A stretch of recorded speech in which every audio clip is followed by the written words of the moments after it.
Oke, Assalamualaikum warahmatullahi wabarakatuh. Kali ini saya akan membahas mata kuliah statistika ekonomi untuk materinya pengujian hipotesis untuk uji 2 rata-rata, untuk uji 1 varians, dan untuk uji 2 varians. Ya, kita mulai dari uji hipotesis 2 sampel untuk rata-rata, kesamaan 2 rata-rata. Ya, jadi untuk uji hipotesis terhadap 2 populasi ya, atau 2 kesamaan rata-rata ya. Seperti biasa untuk uji hipotesis selalu ada 5 langkah ya. Kita mulai pertama dari persamaan hipotesanya, kemudian yang kedua mencari nilai critical value-nya atau nilai tabelnya, yang ketiga kita mencari nilai tes statistiknya, yang keempat kita membandingkan antara critical value dengan tes statistik, yang kelima kita mengambil kesimpulan. Oke, jadi ini untuk bedanya untuk yang uji 1 rata-rata adalah kalau kalian lihat di sini kita ada 2 populasinya ya, sehingga kalau ada 2 populasinya maka mu-nya itu ada 2, ada mu1 dan ada mu2. Jadi untuk yang pertama, untuk persamaan hipotesanya ada sedikit perbedaan ya. Untuk H0-nya itu kalau dia uji 2 pihak, atau 2 ujung atau 2 ekor ya, ini tandanya H0-nya sama dengan H1-nya tidak sama dengan ya, itu sama seperti yang lalu ya. Nah, untuk H0-nya adalah di sini mu1 sama dengan mu2, H1-nya mu1 tidak sama dengan mu2. Ini untuk uji 2 pihak ya. Nah, untuk karena dia di sini ada 2 populasi gitu ya, nanti juga akan ada 2 sampel, maka kemungkinan akan ada selisihnya ya. Maka di sini kita bisa juga menulisnya ada yang namanya mu-d. Mu-d itu adalah mu difference, selisih antara mu pertama dengan mu kedua ya. Apabila nilai mu-d-nya tidak diinformasikan di soal, maka kita bisa menulis nilainya itu 0 ya. Jadi bisa seperti ini, mu1 sama dengan mu2, atau mu1 kurang mu2 sama dengan 0, atau mu1 kurang mu2 sama dengan mu-d gitu ya. Untuk H1-nya mu1 tidak sama dengan mu2.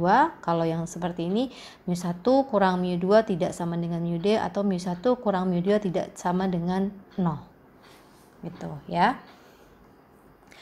Yang kedua adalah critical value-nya atau nilai tabelnya ya, masih sama seperti uji 1 rata-rata. Kita harus memilih apakah kita menggunakan tabel Z atau tabel T ya. Untuk kriterianya ya masih sama seperti yang sebelumnya. Nanti bisa dibaca kembali. Ya, saya kembali ke sini. Jadi untuk critical value-nya, kalau untuk menggunakan tabel Z tidak ada perbedaan ya, Z alfa per 2 dibagi 2 karena dia uji 2 pihak ya. Kemudian untuk yang menggunakan tabel T di sini ada sedikit perbedaan ya, karena kita ada 2 populasi maka N-nya juga ada 2. Jadi di sini itu dia N1 tambah N2 dikurangi 2 ya. Alfanya sama dibagi 2. Nanti kemudian nilainya ada plus minus ya. Setelah kalian cari nilai critical value-nya, itu bisa kalian gambarkan distribusinya ya. Kemudian plotkan nilai tabelnya, di sini yang minus, di sini yang positif ya. Kemudian setelah itu kalian bisa menentukan mana daerah yang do not reject H0, mana daerah yang reject H0. Itu untuk critical value-nya. Kemudian lanjut untuk nilai tes statistik ya. Rumusnya di sini agak berbeda ya. Z sama dengan X bar 1 dikurangin X bar 2 dikurangi dengan mu-d dibagi standard error of the mean-nya. Cuman standard error of the mean-nya di sini juga rumusnya berbeda ya. Kita bisa lihat rumusnya itu ada di belakangnya. Nah, rumusnya adalah ini ya. Jadi rumusnya adalah varian 1 dibagi N ditambah varian 2 dibagi N2. Kemudian diakarkan. Itu untuk standard error of the mean-nya. Oke, kita kembali lagi ke sini ya. Nah, itu rumusnya. Kemudian setelah dapat tes statistiknya, kita bandingkan antara critical value dengan nilai tes statistik. Kemudian kita ambil kesimpulan. Ya. Itu kalau untuk uji 2 pihak. Ya, kita lanjut uji 1 pihak kiri ya. Oke, saya tampilkan semua.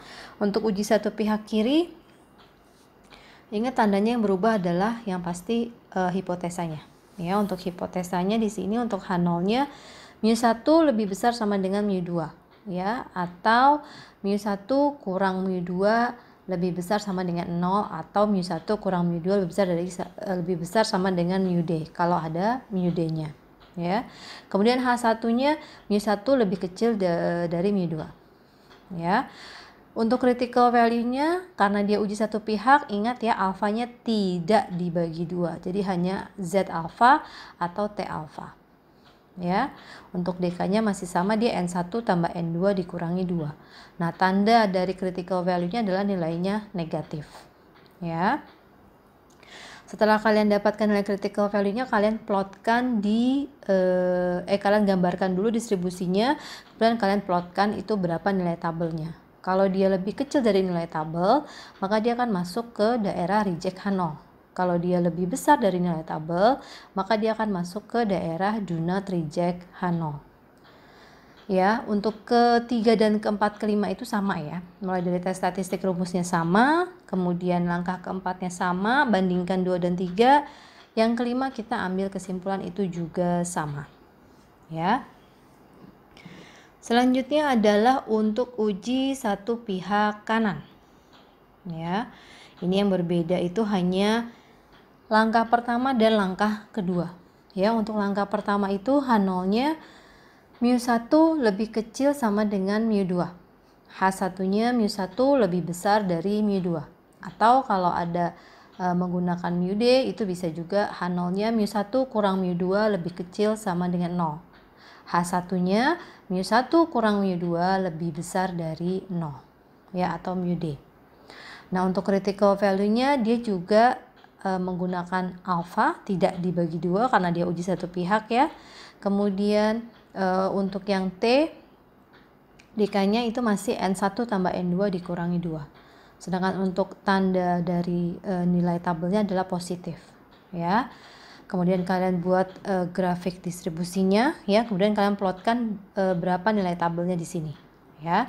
Kalau nanti nilai tes statistiknya lebih besar dari nilai tabel, maka dia akan masuk ke daerah reject H0. Kalau nilai tes statistiknya lebih kecil dari nilai tabel, maka dia akan masuk ke daerah do not reject H0. Oke. Langkah ketiga, keempat, dan kelima itu sama. Ya. Oke, saya lanjut. Ini tadi rumus untuk mencari standard error of the mean-nya ya. Jadi di sini artinya apabila ini kan tandanya untuk tanda populasi ya. Kadang-kadang untuk varians populasi atau deviasi standar populasi tidak diketahui, maka kita bisa memakai deviasi standar sampel ya. Nah, ini harus diperhatikan ya.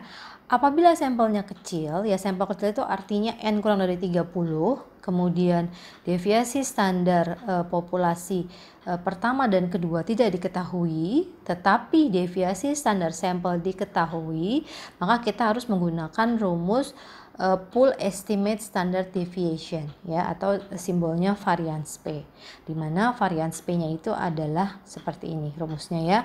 N1 kurang 1 dikalikan dengan varians 1 ditambah N2 kurang 1 kali varians 2 dibagi N1 tambah N2 dikurangi 2. Nah, perhatikan di sini ini varians ya.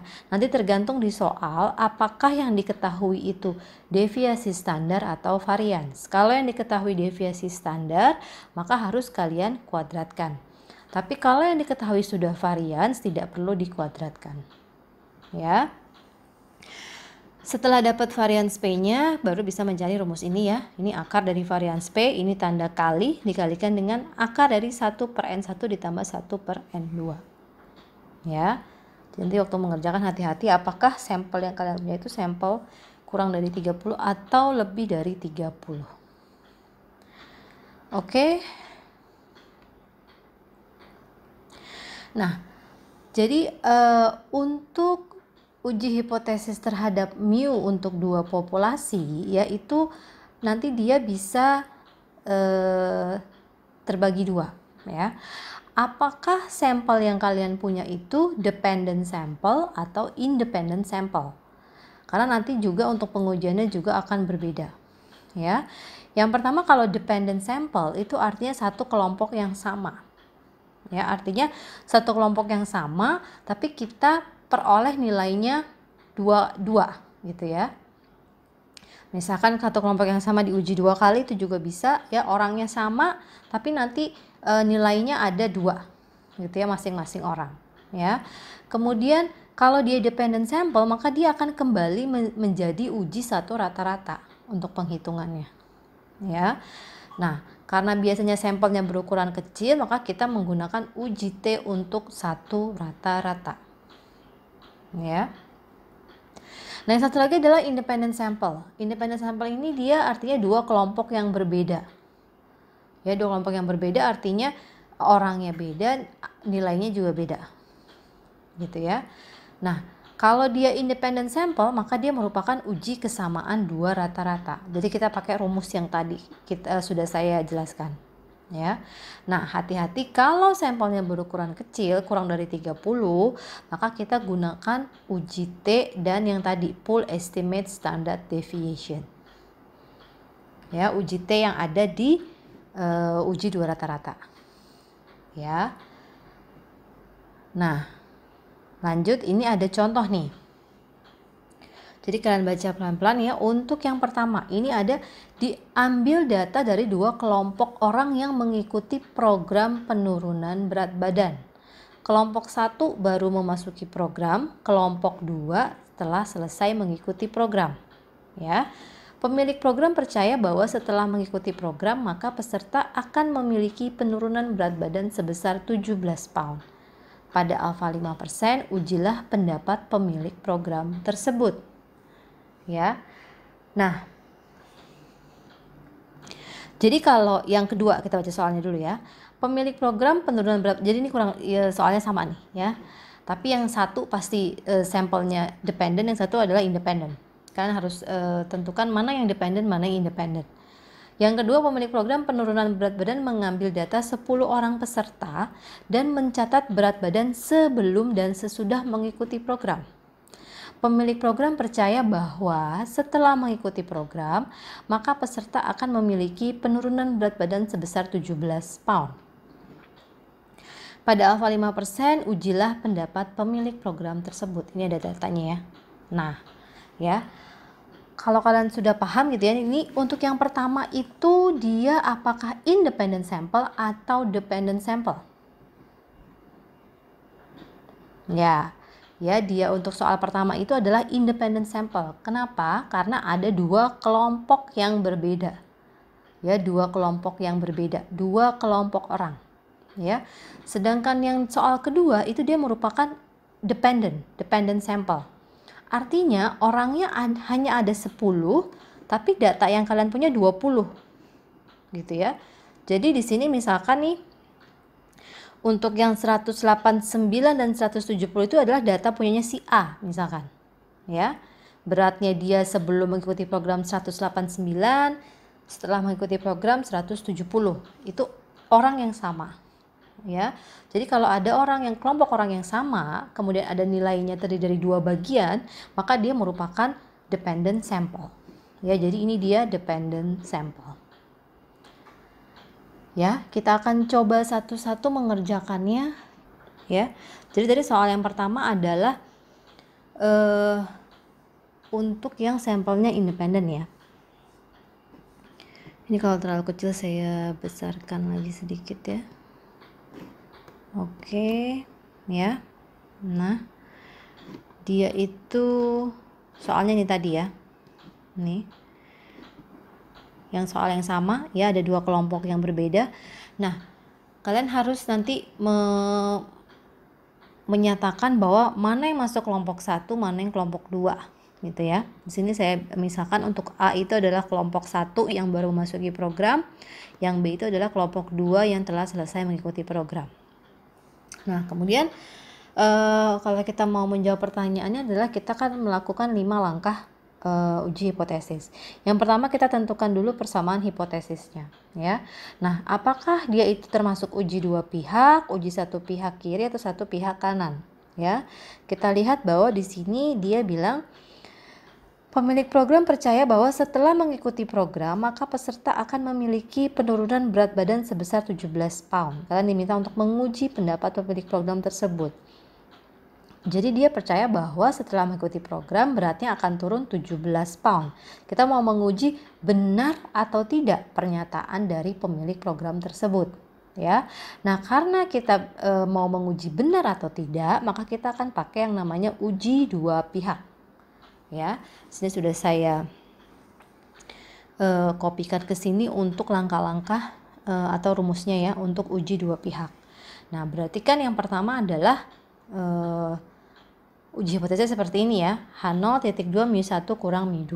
Ya, nah pertanyaan saya yang kedua, apakah kita punya μd selisih atau tidak? Ya, dia bilang akan memiliki penurunan berat badan sebesar 17 pound. Nah, itu kan merupakan selisih ya. Jadi untuk soal ini kita punya μd-nya sebesar 70. Ya. Jadi di sini kita lihat untuk persamaan hipotesisnya adalah seperti ini. Ya. Ini oke. H0 sama dengan μa dikurangi μb sama dengan μd sama dengan 17. Ya, μd-nya ini saya tuliskan untuk memperjelas bahwa dia ada selisih sebesar 17 ya. Kalau μd-nya nggak boleh tulis ya nggak apa-apa ya. Yang H1-nya berarti μa kurang μb sama dengan tidak sama dengan 17 ya, tidak sama dengan 17. Oke, yang kemudian selanjutnya adalah critical value. Tadi untuk penentuan critical value-nya masih sama ya. Nah, dia sampelnya berapa? Banyaknya sampel adalah 20 ya. Itu dia kurang dari 30 ya. Tidak ada diketahui deviasi standar sampel, deviasi standar populasi. Maka kita harus pakai tabel T. Ya. Untuk tabel T ya. Ini ya, tadi kan T-nya itu seperti ini ya. N1 tambah N2 dikurangi 2. N1-nya 10, N2-nya 10.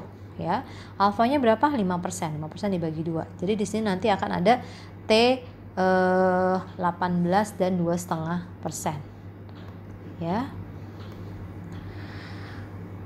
2,5% dan 0,05. Nah, ini gimana cara mencari nilai tabelnya ya? Tabel T-nya di sini sudah saya kopikan sedikit ya. Jadi bagian dari tabel T ini ya.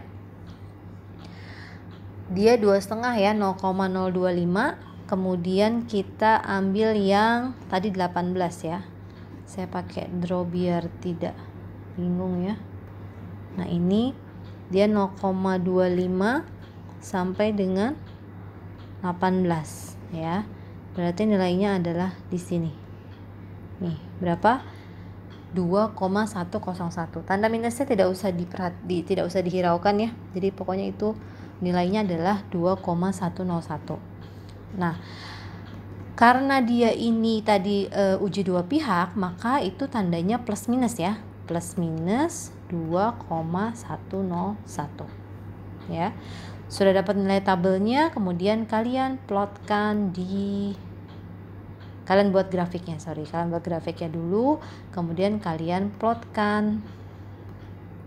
Di sini ada minus 2,101, di sini ada positif 2,101. Jadi ini daerah do not reject, ini daerah reject, ini daerah reject. Oke. Nah, kemudian kita masuk ke nilai tes statistiknya. Ya. Tadi kan di sini saya pindahkan ke bawah ya. Nah, yang diminta tuh rumusnya apa sih? Ini rumusnya nih. X bar 1 kurang X bar 2 dikurangi μd. μd kita punya, X bar 1 kita punya nggak? Punya. X bar 2 punya. Berarti kita harus mencari yang ini, standard error of the mean-nya ya. Nah, perhatikan tadi kan dia bilang kalau nih ya, untuk sampel kecil ya, kalau deviasi standar populasi tidak diketahui tapi deviasi standar sampel diketahui, maka kita harus menggunakan full estimate standard deviation. Nah, kita harus cari dulu berapa nilai ininya ya. varians P ini didapat dari N-1. N-1 itu kan DK ya. Berarti N-1 kurang 1 itu 10 ya. 10 kurang 1, 9 dikalikan dengan varians yang pertama. Varians yang A berapa? Nih ya, 253,61 ya. Ditambah N2-nya 10 kurang 1 dikalikan dengan 201,96 dibagi dengan N1 10 tambah 10 dikurangi 2 ya, sehingga hasilnya adalah di sini ya. Kalau kalian lihat, nah itu ya perhitungannya, dapatlah nilainya varians P-nya 227. Nah kemudian untuk mencari standar errornya ini ya, nah tinggal kita masukkan rumusnya ya. Jadi akar dari sini ya, ini akar dari varians P dikali dengan akar dari 1/10 tambah 1/10 ya, sehingga dapatlah 6,74 ya. Kemudian kalian masukkan ke dalam nilai perhitungan tes statistiknya. 0,4 dapat dari mana? Nih ya, 205 dikurangin 182,8 dikurangi 17, ini mu D-nya ya, dibagi dengan tadi ini standard error of the mean-nya. Oke, hasilnya sama dengan 0,4. Kalian dapat 0,4 tes statistiknya, kemudian kalian plotkan. 0,4 itu di mana letaknya? Apa di sini, di sini, di sini. Dia positif ya, positif 0,4. Itu letaknya di sini ya, kira-kira di sinilah ya. Nah, dari gambarnya saja kalian sudah bisa tahu bahwa oh dia masuk ke dalam do not reject Hanoi ya. Nah, berarti untuk membuat kesimpulannya adalah ya, kalau untuk pakai kalimat ya, karena nilai tes statistik lebih besar dari nilai critical value minus 2,101 dan lebih kecil dari nilai critical value 2,101, maka do not reject Hanoi pada alfa 5% ya. Kalau dituliskan seperti ini ya, do not reject Hanoi. Nah itu yang keempat. Yang kelima kesimpulannya. Kesimpulannya apa? Kita harus menjawab pertanyaan soal ya. Ujilah pendapat pemilik program tersebut ya. Dia bilang do not reject Hanoi hasilnya kan, berarti kan harus fokus ke sini ya, fokusnya ke sini nih. Dia bilang apa nih ya? Dia bilang mu A kurang mu D sama dengan 17 ya. Jadi benar bahwa jadi pernyataan pemilik program itu terbukti bahwa setelah mengikuti program maka peserta akan memiliki penurunan berat badan sebesar 17 pound ya. Itu kesimpulannya ya. Itu untuk yang uji 2 rata-rata untuk sampel independen ya. Kita lanjut untuk kalau sampelnya dependent. Nah, sampelnya dependent ya. Kalau kalian perhatikan di sini saya ada 2 ya. Jadi yang satu ini untuk yang awal, yang pertama kali kita pelajari uji 1 rata-rata, yang ini untuk uji 2 rata-rata. Beda di mana, lihat nih. Ya, mu-nya hanya ada 1, ini mu-nya 2 ya. Oke. Tadi saya bilang untuk yang soal kedua itu adalah dia sampelnya dependent. Artinya satu kelompok yang sama ada 2 kelompok datanya ya. Nah, untuk persamaan hipotesisnya dia sama, tetap harus pakai yang ini. Kenapa? Karena dia ada 2 kelompok yang berbeda ya. Nah, sekarang kita lihat apakah dia uji 2 pihak atau 1 pihak. Tapi ini kan soalnya sama seperti tadi ya. Pemilik program percaya bahwa setelah mengikuti program peserta akan memiliki penurunan berat badan sebesar 17 pound. Jadi sama ya, Hanoi-nya itu sama seperti yang tadi ya, mu A kurang mu D sama dengan 17 ya. Jadi dia sama untuk uji 2 pihak ya. Jadi H1-nya juga sama ya. Nah, kemudian kita masuk ke nilai tabel critical value ya. Critical value apakah dia pakai Z atau pakai T, ini ketentuannya sama ya, dia pakai T. Kenapa? Karena tidak ada diketahui standar deviasi dari populasi ya. Kemudian sampelnya di sini ini ya 10 orang ya, kurang dari 30. Nah, kalau untuk dependent sample begitu critical value dia harus kembali ke uji satu rata-rata. Ya kenapa? Karena sebenarnya n-nya itu orang ya, respondennya itu hanya ada 10, bukan n-nya 20 ya. Jadi makanya di sini beda dari yang sebelumnya. Jadi kita pakainya 10 min 1 ya, karena kita pakai rumus yang ini ya. Nih, kita pakai ketentuan yang ini n min 1 ya. Kemudian alfanya dibagi 2, kenapa? Karena dia uji dua pihak. Ya. Berarti T9 DK-nya 9, alfanya 0,025. Saya ambil dari yang ini tadi ya. Kita lihat coba 0,025 kita pakai warna kuning sekarang ya. Nih, ini masih 0,025 ya, tapi dia 9. Maka ini berapa? 2,252 ya. Berarti di sini ada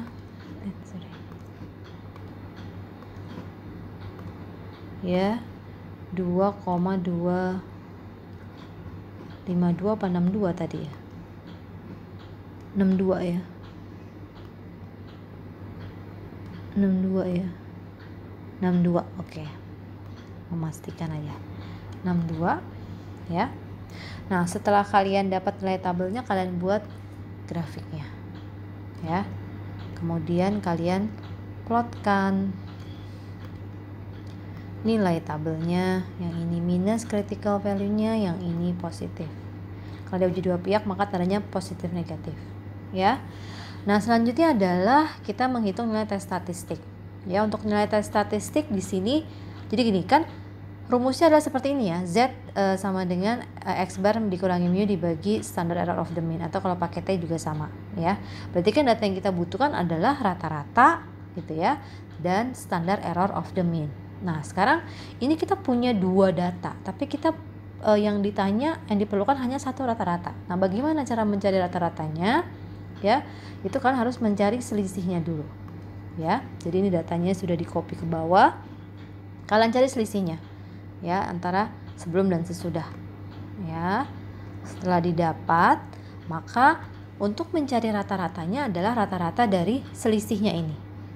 Ya, jadi di sini rata-ratanya itu adalah, nah, ya, jadi ini merupakan rata-rata dari selisihnya. Ya. Nah, yang dibutuhkan apa lagi? Kita butuh data deviasi standar ya. Oke, deviasi standar gimana caranya? Pakai rumus aja. Rumus di Excel function stdef selisihnya lagi. Ya. Nah, kemudian sebelum mencari nilai tes statistik ini, kita harus mencari standar error of the mean-nya dulu. Dia bilang kan deviasi standar dibagi dengan akar n. Berarti ini 4,3 dibagi dengan akar 10. Ya. Nih, kalau nah. Ya, ini dibagi dengan akar 10. Oke, kemudian baru kita bisa masukkan ke dalam rumus ini. Ya. Jadi caranya X bar-nya yang ini tadi dikurangi dengan mu-nya itu mu D-nya ya.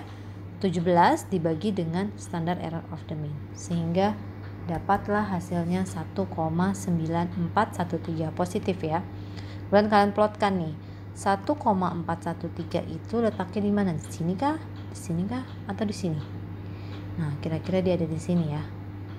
Nah, dari sini juga kalian sudah bisa paham bahwa dia itu terletak di daerah do not reject Hanoi. Ya, berarti perbandingannya masih sama seperti tadi, karena nilai tes statistik 1,9413 lebih besar dari nilai critical value minus 2,262 dan lebih kecil dari nilai critical value positif 2,262, maka do not reject Hanoi pada alfa 5%. Kesimpulannya apa? Sama, kesimpulannya adalah pendapat peneliti tersebut terbukti. Ya, bahwa setelah mengikuti program, peserta akan mengalami penurunan berat badan sebesar 17 pound.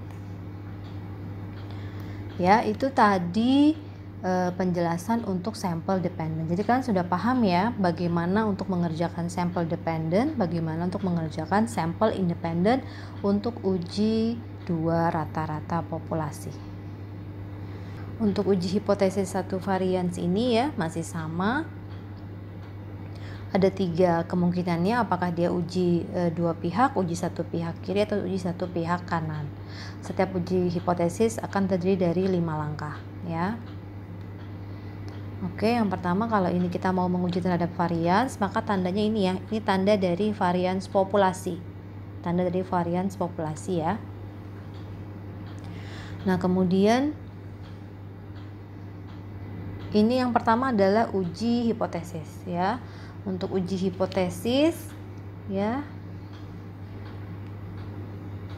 H0-nya itu karena dia uji dua pihak maka varian sama dengan varians 0. Nanti untuk varians 0 di sini akan ada nilainya dari soal ya, dan dia tidak akan mungkin nilainya 0. Kenapa? Karena nanti dia akan masuk ke perhitungan ya. Kemudian H1-nya μ1 tidak sama dengan varians 0 ini datanya ya. Nah, yang kedua adalah critical value ya. Untuk critical value untuk uji satu varians kita menggunakan tabel chi-square ya, atau chi kuadrat ya. Tabel chi-square itu dia memerlukan alpha dan degree of freedom sama seperti T atau DK, derajat kebebasan, di mana yang namanya DF itu atau DK sama dengan N-1 ya. Critical value-nya kalau kalian sudah dapat, biasa kalian plotkan di sini ya. Untuk yang satu itu nilainya alpha per 2, yang satu lagi adalah 1 minus alpha per 2 ya. Untuk nilai T statistik rumusnya seperti ini ya, chi-square. Jadi kalau ini kan chi kuadrat tabel, ini chi kuadrat hitung ya. T statistiknya adalah N-1 dikalikan dengan varian sampel dibagi dengan varians populasinya ya. Nah, ini kan makanya di sini kan dia tidak mungkin nilainya 0 nih ya. Di sini nggak mungkin nilainya 0 karena dia ada di bawah ya penyebutnya. Kalau 0 kan tidak akan mungkin bisa dihitung ya. Kemudian yang keempat kita bandingkan 2 dan 3, yang kelima kita ambil kesimpulan ya. Kemudian lanjut untuk uji satu pihak kiri. Oke, saya ini semua aja ya. Untuk satu pihak kiri yang berbeda hanya di langkah pertama dan langkah kedua, mencari hipotesisnya dan mencari nilai critical value ya. Untuk H0-nya itu jadi varians lebih besar sama dengan varians 0. H1-nya varians lebih besar lebih kecil dari varians 0 ya, atau varians yang ada di soal ya. Untuk critical value-nya karena dia uji satu pihak maka nilainya hanya ada 1 ya. Kita pakainya chi-square alpha. Sudah dapat, kalian plotkan ya, kalian gambar, kalian plotkan ya. Kalau dia terletak kalau nilai tes statistiknya lebih kecil dari nilai tabel maka dia masuk ke daerah reject H0. Kalau nilai tes statistiknya lebih besar dari nilai chi kuadrat tabel maka dia masuk ke daerah do not reject H0. Langkah ketiga, keempat, kelima sama ya. Saya lanjut untuk yang uji satu pihak kanan. Yang membedakan H0-nya ya, H0-nya itu tandanya dia lebih kecil sama dengan H1-nya tandanya dia lebih besar ya. Untuk critical value-nya dia hanya ada 1 nilainya, ini 1 minus alpha. Ingat ya, alfanya tidak dibagi 2 ya, karena dia uji satu pihak. Kalau sudah dapat, kalian gambar distribusinya, kemudian kalian plotkan nilainya ya.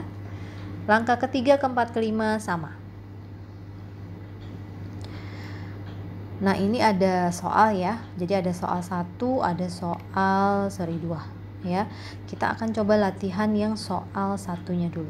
Oke, ini untuk yang soal dari satu varians ya. Tadi soalnya di sini sudah saya copy ya. Nah, di sini agak banyak penuh ya. Sudah saya copy semua ke sini.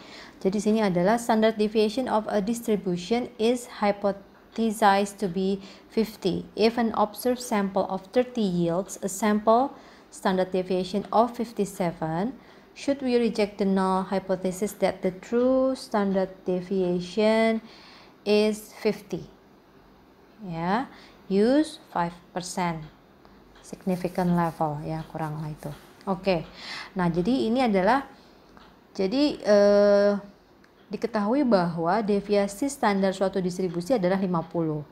Ada sampel yang menyatakan dengan sampel berukuran 30 diperoleh deviasi standar sampelnya 57 ya. Apakah kita harus menolak hipotesis 0 gitu ya? Nah, di sini tandanya adalah sama dengan dan tidak sama dengan. Apa kita harus menolak atau tidak? Itu aja. Jadi makanya tandanya itu adalah sama dengan dan tidak sama dengan. Ya. Nah, di sini untuk yang pertama kita masuk ke persamaan hipotesisnya ya, H0 dan H1-nya ya. Nah, tadi deviasi standar populasinya berapa gitu ya, ini kan deviasi standar varians populasinya berapa ya. Nah, kalau yang diketahui di sini adalah deviasi standar, maka di sini kita harus pakai kuadrat gitu ya, atau kalau mau kalian kuadratin juga boleh langsung ya. Jadi di sini 50 kuadrat, atau kalau mau sama dengan 2500 ya boleh gitu ya. Di sini sama dengan 2500 boleh gitu ya, tinggal ditulis seperti itu, nggak apa-apa ya. Oke, kemudian untuk yang ini sama ya, ini harus sama ya, ini sama juga ya. Jadi varians dari populasinya adalah 50 kuadrat atau 2500 ya. Nah, critical value-nya kita pakai apa tadi? Kita pakai tabel chi-square. Ini sudah saya saya kopas sedikit untuk tabel chi-square-nya ya. Karena dia uji dua pihak, maka akan ada nih alfa per 2 sama A1 dikurangin alfa per 2 ya. Nah, ini kita coba lihat ya. Nah, berarti di sini adalah harusnya kan chi-square itu kan ada tanda kuadratnya ya, tapi kita harus butuh n-nya. N-nya itu adalah dk-nya itu adalah n-1 ya.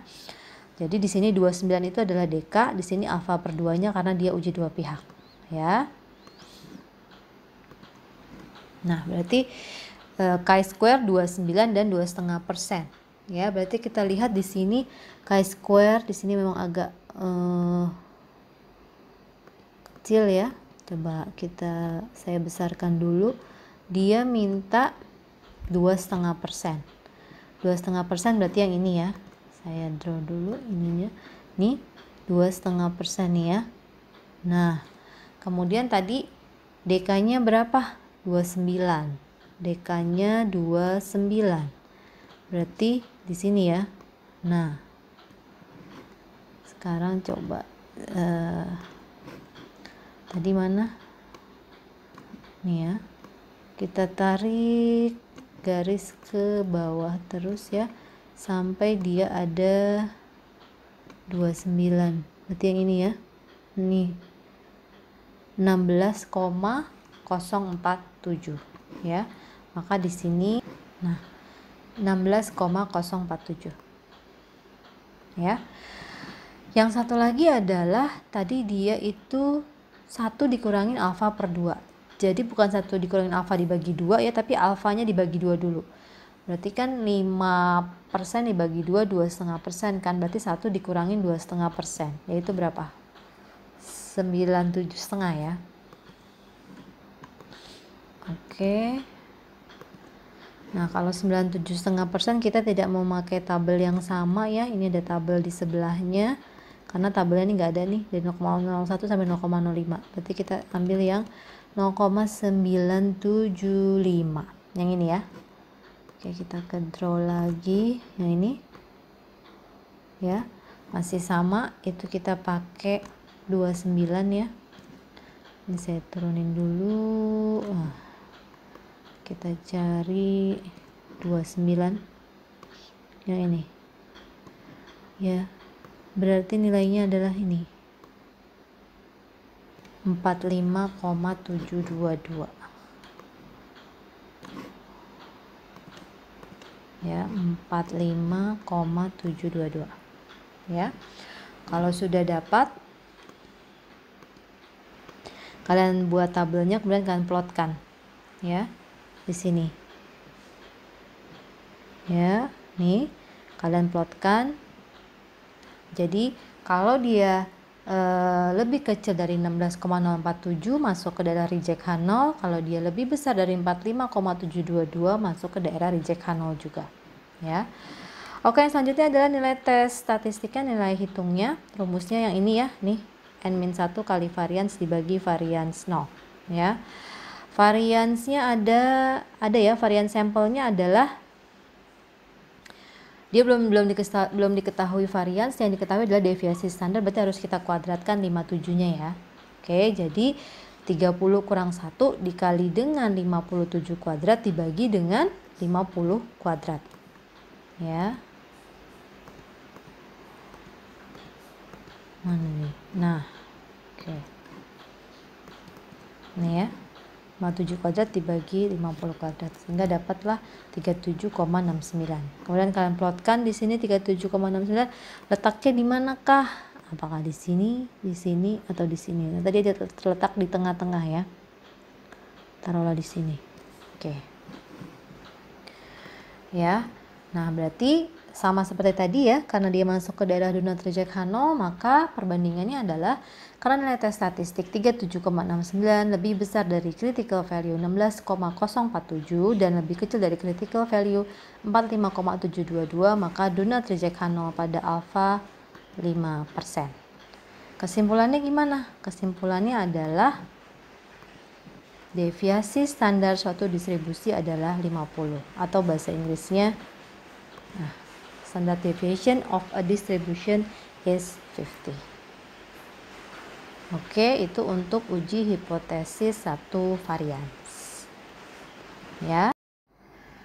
Oke, kita lanjut untuk uji hipotesis dua varians ya. Ini yang terakhir ya untuk varians. Ini simbolnya masih sama menggunakan varians populasi ya.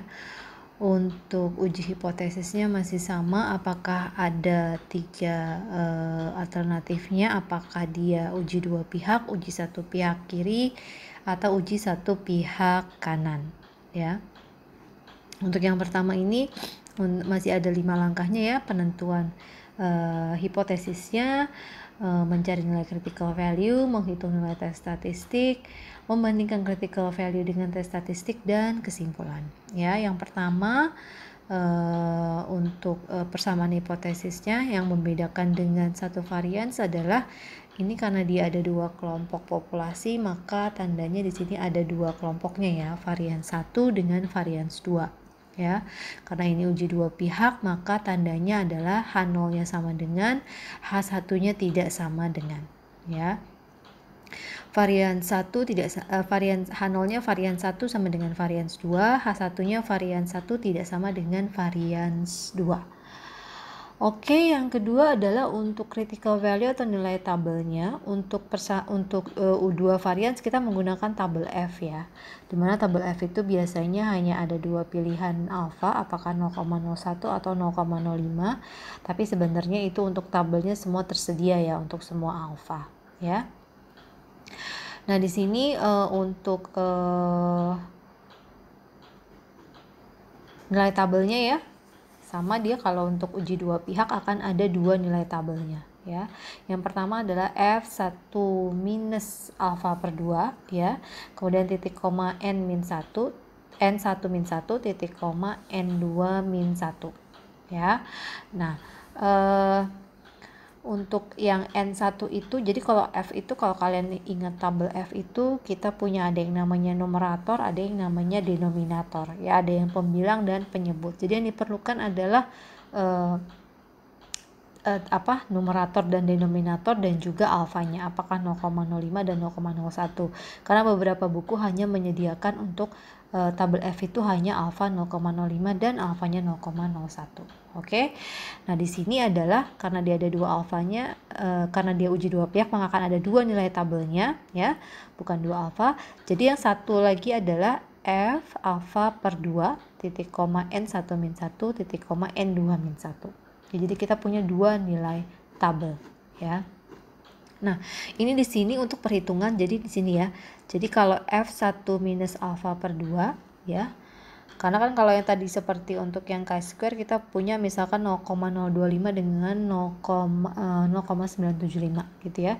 Tapi kalau untuk tabel F itu kita menggunakan rumus seperti ini ya. F1 min P titik koma A titik koma B itu sama dengan 1 dibagi F P titik koma B titik koma A. Ya, jadi sini kalau 1 min P berarti kalau 1 min 5% gitu ya, maka di sininya kita pakai yang 5%. Jadi sehingga nilainya pun juga bisa dicari. Ya.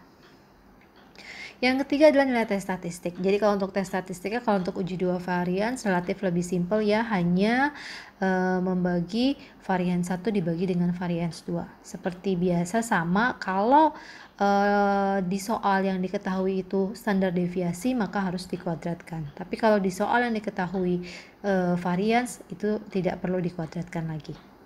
Oke. Yang keempat adalah kita bandingkan 2 dengan 3, yang kelima kita mengambil kesimpulan. Ya.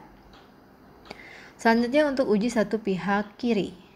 Ya, untuk uji satu pihak kiri ya, yang membedakan seperti biasa hanya langkah pertama dan langkah kedua ya. Ini untuk ini agak kecil ya. Jadi ini untuk H0-nya adalah karena dia uji satu pihak kiri, maka varian 1 lebih besar sama dengan varian 2. Untuk H1-nya varian 1 lebih kecil dari varian 2. Ya, untuk critical value-nya dia hanya ada satu nilai tabel, yaitu di sini F1 minus alpha titik koma N1 min 1 titik koma N2 min 1. N1-nya itu numerator atau pembilang, N2-nya itu adalah denominator atau penyebut. Langkah ketiga, keempat, kelima sama. Ya. Kemudian lanjut untuk uji pihak kanan. Ya, untuk uji pihak kanan ya, untuk yang membedakan itu langkah pertama dan langkah kedua ya.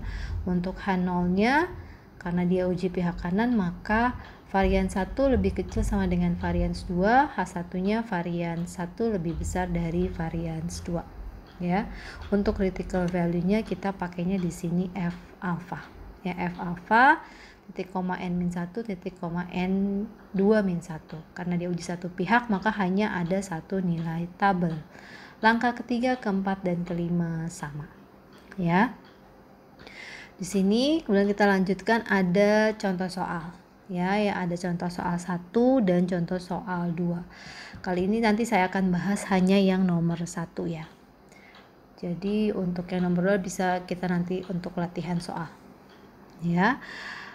Untuk yang pertama, seorang peneliti percaya bahwa pendapatan lulusan jenjang S1 lebih tinggi dari mereka yang tidak mengikuti S1.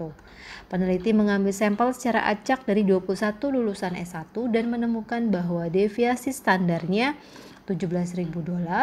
Kemudian juga mengambil 25 sampel yang tidak mengikuti S1 dan menghasilkan deviasi standar sebesar 7.500. Pada alfa 0,01, ujilah pendapat peneliti tersebut. Ya, sebenarnya sebelum mengerjakan kalian harus menuliskan dulu yang diketahui itu apa aja ya. Yang pertama adalah deviasi standar untuk sampel pertama yaitu 17.000 ya, dengan N-nya itu adalah 21 ya. Kemudian sampel kedua, kelompok sampel kedua itu N-nya 25 dengan deviasi standarnya 7.500 dan alfanya 0,01 ya. Nah, dari sini kita akan coba ke Excel-nya ya. Nah, untuk Excel-nya ya ini ya. Tadi soalnya ya. Nah, sekarang pertanyaannya adalah apakah itu uji satu pihak kiri, satu pihak kanan, atau uji dua pihak ya. Dia soalnya adalah bilang bahwa peneliti percaya bahwa pendapatan lulusan jenjang S1 lebih tinggi dari mereka yang tidak mengikuti. Jadi itu ada clue-nya ya, ada clue-nya lebih tinggi gitu ya. Nah, karena ada clue-nya lebih tinggi ya, maka itu yang bisa kita jadikan patokan ya, nih. Lebih tinggi. Nah, ya. Kalau dia lebih tinggi, maka dia merupakan uji pihak kanan. Ya. Nah, uji pihak kanan itu H0 dan H1-nya seperti ini. Ya. Untuk H0-nya varian 1 lebih kecil sama dengan varian 2, H1-nya varian 1 lebih besar dari varian 2. Oke.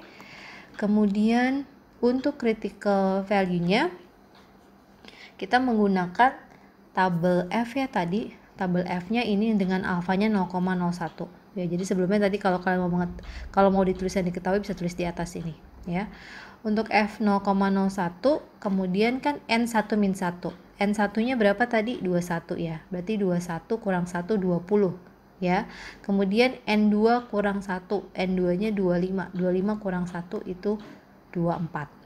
Ya, jadi ada F 0,01 ya. Kemudian 0,20, 0,24.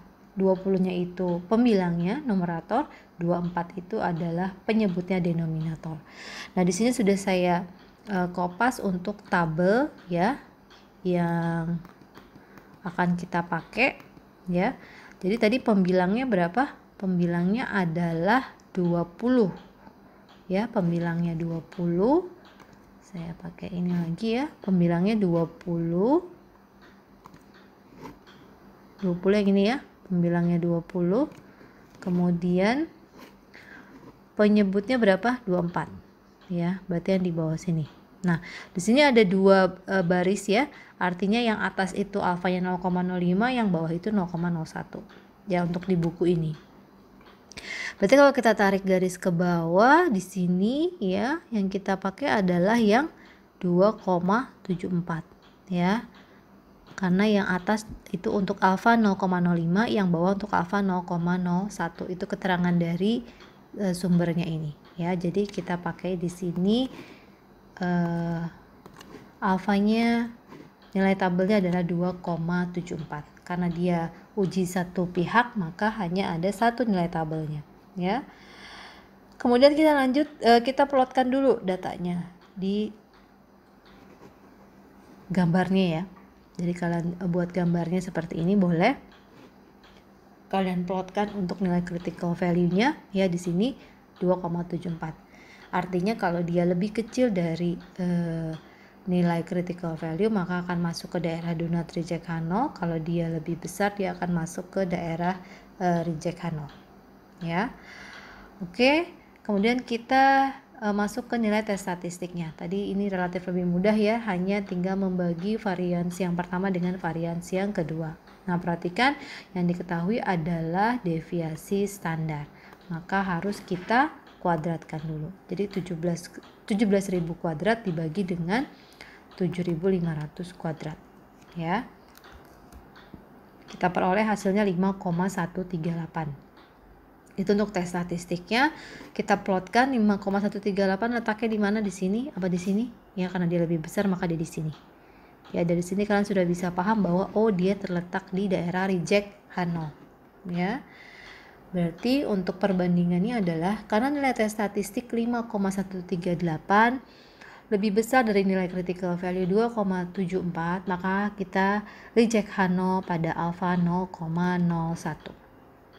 Oke. Ya. Kesimpulannya apa? Kesimpulannya adalah tadi kan kita mau menguji pendapat peneliti tersebut ya. Kalau dia reject H0 berarti kita fokusnya ke H1. H1-nya bilang apa? H1-nya bilang varian 1 lebih besar dari varian 2. Artinya terbukti ya bahwa pendapat peneliti tersebut adalah benar. Bahwa pendapatan lulusan jenjang S1 itu memang lebih tinggi dari mereka yang tidak mengikuti S1. Ya, sesuai dengan data yang kita peroleh. Oke. Nah, ya. Itu untuk mengerjakan itu uji hipotesis dua varians. Ya. Apabila ada pertanyaan nanti bisa didiskusikan via WhatsApp group. Oke, terima kasih. Selamat belajar. Assalamualaikum warahmatullahi wabarakatuh.